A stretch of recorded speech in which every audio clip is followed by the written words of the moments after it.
It's only been a day since Yu Yu Hakusho's live action has been announced. And already, Twitter is already having a field day hating and screaming at Netflix, ruining their childhood. I get it. You're angry at the Death Note live action, I am too, and you're angry with the Wings Club trailer. Which, in hindsight, Netflix really did a very bad job. But you got to remember, not all live actions are built the same way. We currently only have a visual of what Yu Yu Hakusho's live action series would be based on. There's no confirmed actors or scriptwriters and directors. So where is everyone jumping on the gun to write a 140 characters hate tweet on the series? That's because people have an unnecessary bias against live actions. Well, in my opinion, that's because they have only watched live actions that are marketed in the Western media and I believe are very badly made by Hollywood. Let's face it, Hollywood does not create a lot of good live actions. We already have the insufferable Wings Club live actions based on the trailer alone, and even Death Note and the infamous Dragon Ball. And what's odd about this is most Western fans haven't even watched the pinnacle of what anime live actions are supposed to be in. I doubt most of the people who's hating on this live action have watched either Gintama, the live action series, or Rurouni Kenshin, which in my opinion are the top two anime live actions ever created in the dawn of anime live actions. Let's look at it more closely. Recently, a new live action was just released on Netflix, Alice in Borderland. But you don't see people hating on it on a massive scale. It's a live action and it's made by Netflix. So what's the difference? That's because it wasn't marketed and pushed towards the Western audience as much as the previous live actions I have talked about.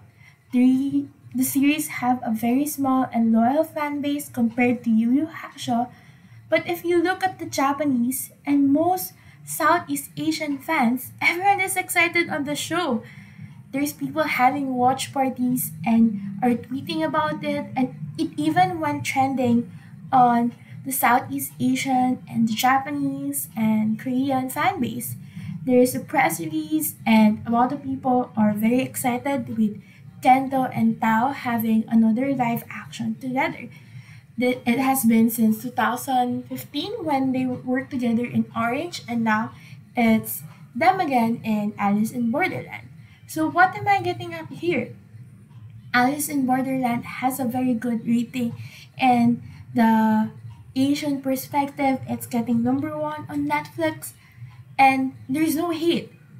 I haven't seen a single person hate on the series as much as a good review on the current visual and release of Yu Yu Hakusho. Like, there's more hate in Yu Yu Hakusho than there are praises for Alice in Borderland. So it's kind of sad because it isn't pushed as much to the Western audience because it is a very good live action series. And a lot of people are even asking for season 2.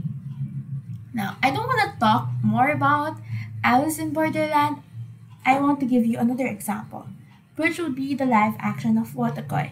So, Watercolor is a manga and an anime series. It's very famous as a rom-com, and it's also its main actor is still Kento Yamazaki. If you look at the Japanese sales and the overall reception of the live action, the Japanese fans love it. It's very creative, turning it into a musical and having real life depiction of being an otaku, and its rom-com is still there. But if you look at the Western comment section toward the series, everyone hated it. Like, unless you cross out the fans that were watching the series because of Kento Yamazaki, everyone hated it. I personally loved it.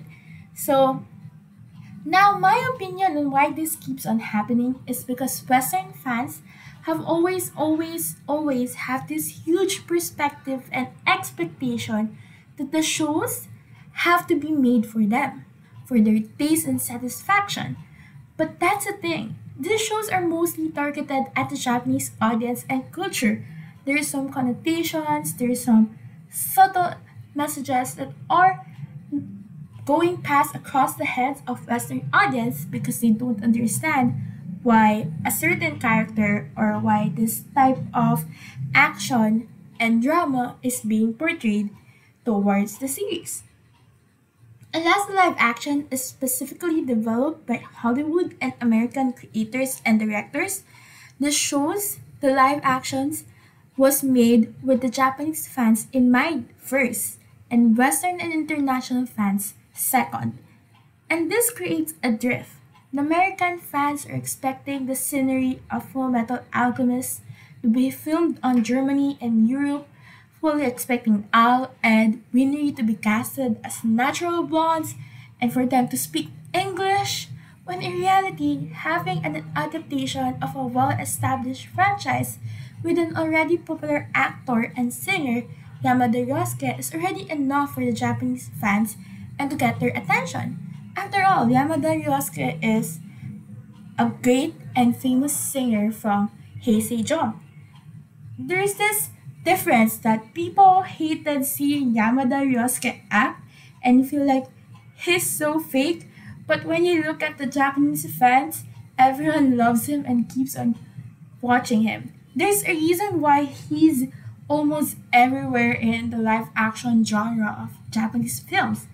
He is the main actor in Shonen Kindaichi Jikembo. He's already the main actor. He portrayed Nagisa in Assassination Classroom. And let me tell you, there's also one major pet peeve that I have with these hate tweets and anger towards live action is that people always complain about the freaking hair color.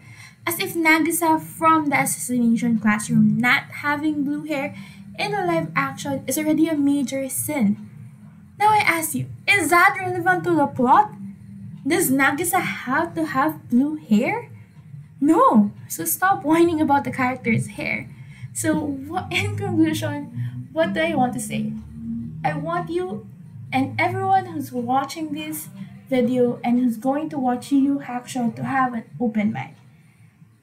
Watch it from a perspective of someone who has a different culture than you. Open your mind and think of the possibilities and the CGI production that the Japanese directors, media, and movies currently have. I highly recommend watching Ajin. Ajin is a good movie that perfectly describes what Japanese directors and film industry can do and how it's very different with how Hollywood does it with their live actions. Now, there are good Hollywood live actions. I believe Alita is a good Hollywood live action, but I want you to think of it more of what did the Japanese industry accomplish with a budget going forward with JoJo Bizarre Adventure, going forward with Gintama, and then finally, how good is their cinematography with Rurouni Kenshin? That's what you have to keep in mind when you're having expectation with live actions. Don't compare it to the live action production of Netflix, Death Note, and Winx Club, and Riverdale, because that's very different. This this series will be made by Japanese. It's not going to be made by Americans. It's not going to be made for you, especially in mind. So what I'm saying is, keep your hopes up and stop hating when there's nothing confirmed.